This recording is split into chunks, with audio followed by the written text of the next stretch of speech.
Hello, everyone. We got a game. We got a camera.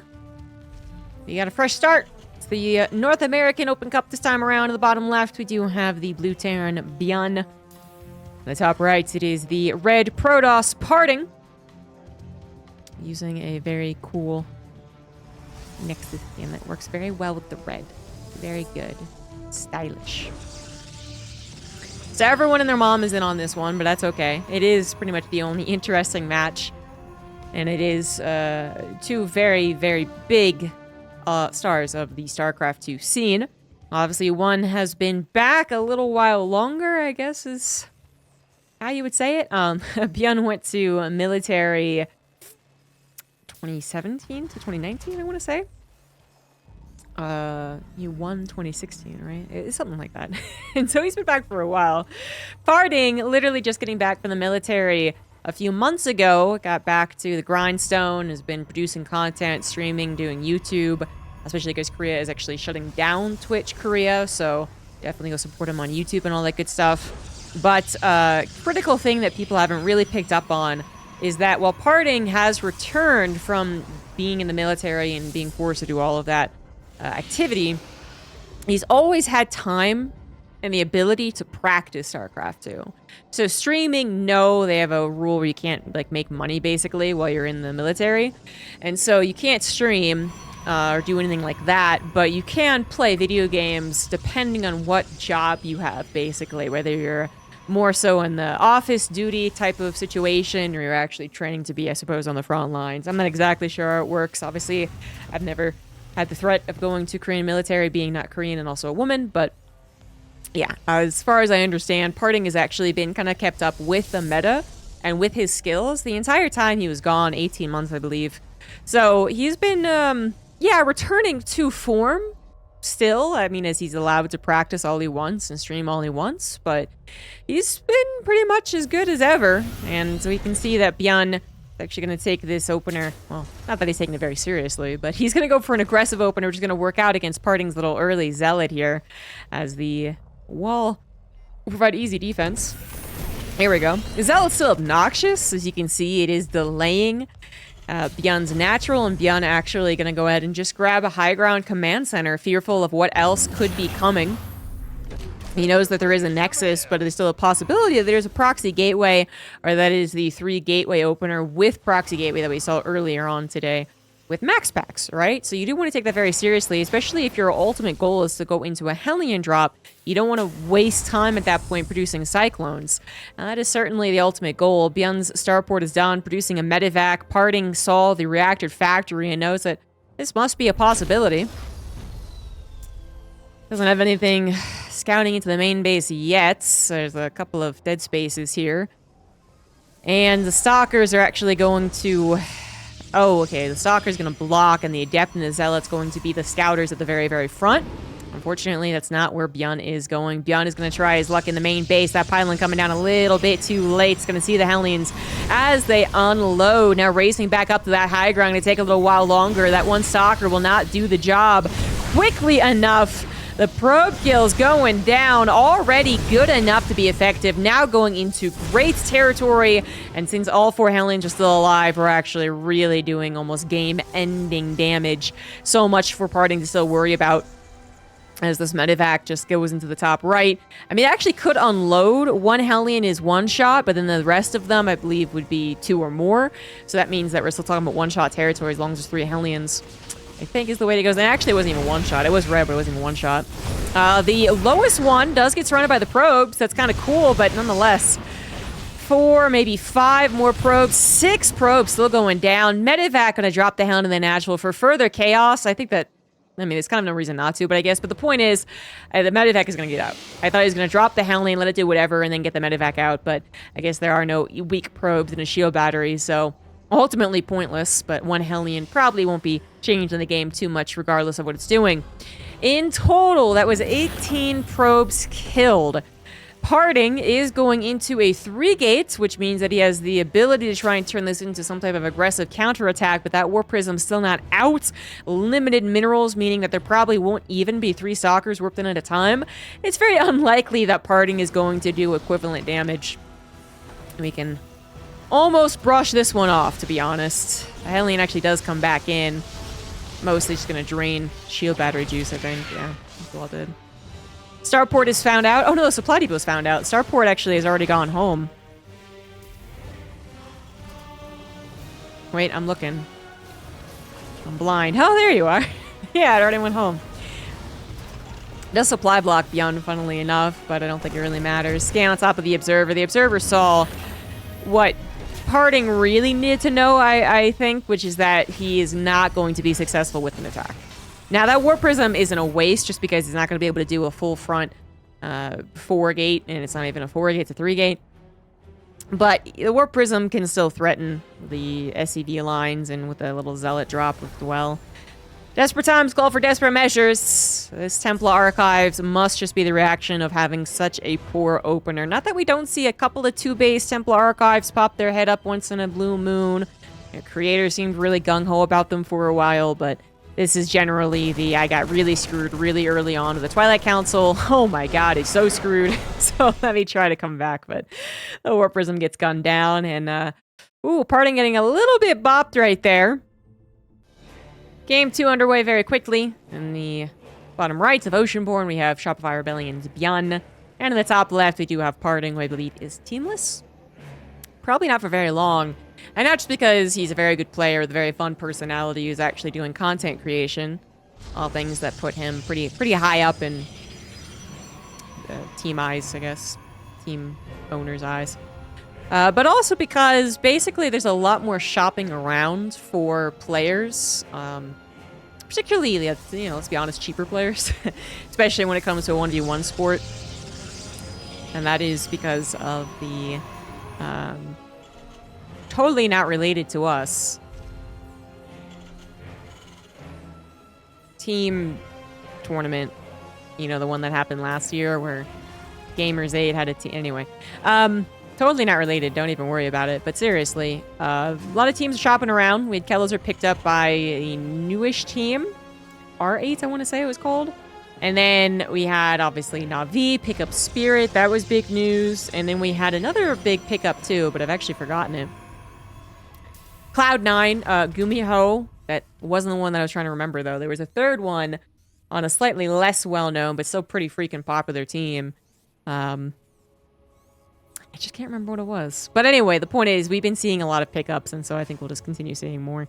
So Parting is going to go for a Nexus. Byun has gone for a 2-Rax. Now, both of the Raxes are not in proxy. Is he gonna... I think he's gonna Reaper, Bunker, send the Marine across the map. Oh, Marauders. I was really hyped up about the Reaper, but there's not even a wall or cliff top, so that makes more sense. Another Zealot first, though, from Parting. I mean, I guess he just likes a couple of things I guess you could get from an early Zealot. There's the safety factor if there was a bunker building. It ain't. There's the scouting factor as it goes across the map and forces some type of response, and possibly could scout proxies, although that one did not. And then there's the actual possibility of finding your opponent in a really awkward spot and having a Zealot stall out a command center or something like that. So, when you put it that way, 100 minerals in the early game doesn't sound that bad. But realistically, the Zealot first is not something that you are seeing a lot of consistently from Protoss players, because it generally isn't really worth it. It's not going to do any one of those 3 things that I mentioned, possibly. In this game, it would be helpful for early game defense. At least it's something.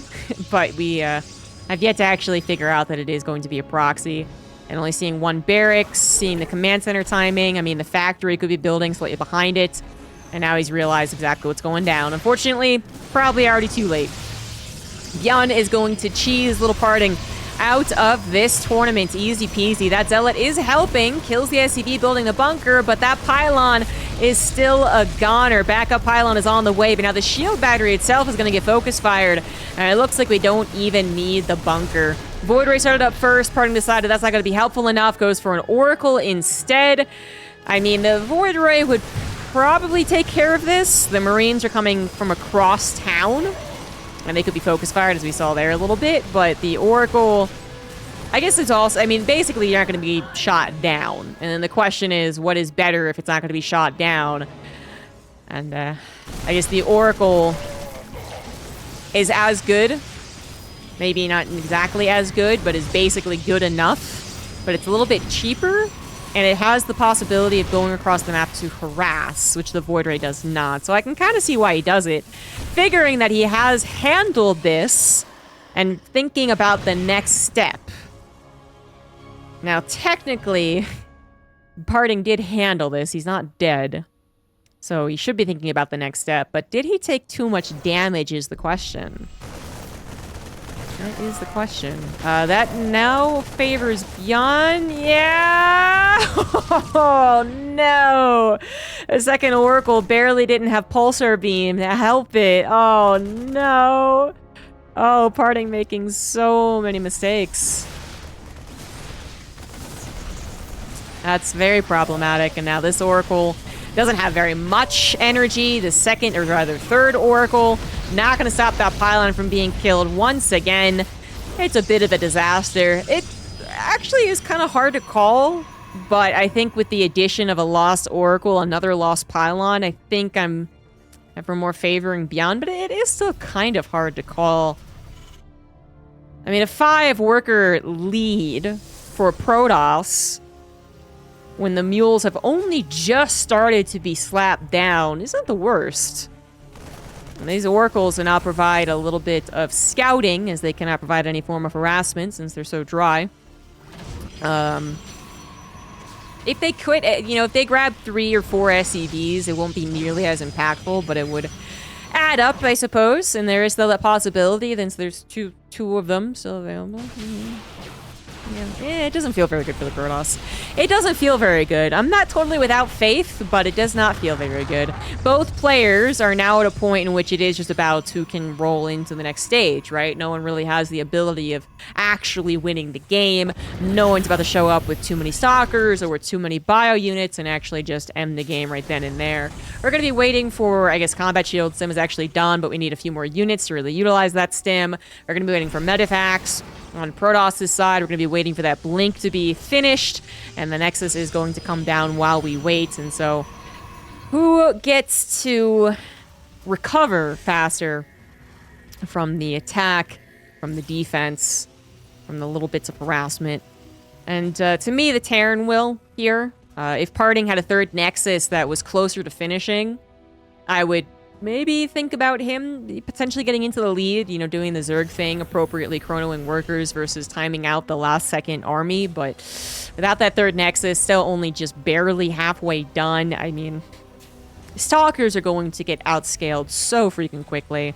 Parting could do a lot with Stalkers, and he was certainly one of the Protoss players throughout the entirety of StarCraft 2's history, actually, who really proved that they could be good even without upgrades, even when they were up against, you know, Pure Marauder. The cases mattered. The situations mattered. It no longer was just, oh, Marauder beat Stalker, blah, blah, blah, blah, blah. There is a lot more nuance to how the Stalkers were used as we continued to watch it unfold. Thinking back to Wings of Liberty, I don't think there was too much nuance, but then when Heart of the Swarm came around, I feel like that's where we get some even highlight Parting moments, particularly versus some of his games versus Flash. But now we're deep into Legacy of the Void, 13, 14 years almost into StarCraft 2, and so the Blink Stalkers had plenty of time to get as good as possible, and it feels like people really understand how high the skill cap can be for them. Parting certainly one of them. But as much as I love and respect the Blink Stalker, there is a certain point, a certain critical mass of bio that beats it. That Stasis Trap, living up to its name. That is a trap and a half. That's quite a few bio units stuck in there. Stalkers now head into the main base. They're kind of almost baiting the medevac to do exactly that. But the bait is not a bait, actually. Parting is losing so many units back at home. A sneaky single medevac has just ripped and torn through the mineral line, killing 19 probes. Ripped and torn. That just doesn't sound nearly as good as rip and tear. Rip and tear? Anyway, 19 probes go down, and that's pretty much the nail in the coffin right there. If Parting was playing impeccably since that proxy, again, there is some hope. there's some hope. But that was not perfect. Byun dealing with the aggression from the Stalkers, getting that medevac drop in, killing almost an entire mineral line, missing some of the gas, I guess.